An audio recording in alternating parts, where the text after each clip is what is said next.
temps per fer la volta on indiquen els caiacs i després faran una petita recta i ja s'enteraran de les voltes de la línia de mort.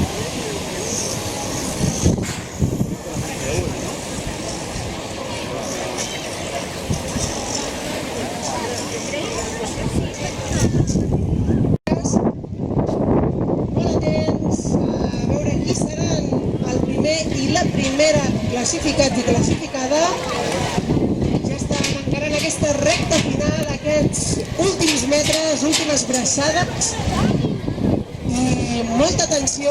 Quan arribin demanarem un fort aplaudiment i molts ànims, que també està molt bé fer aquest recorregut per poder fer la travessia apta absolutament a tothom que tingui ganes de participar-hi.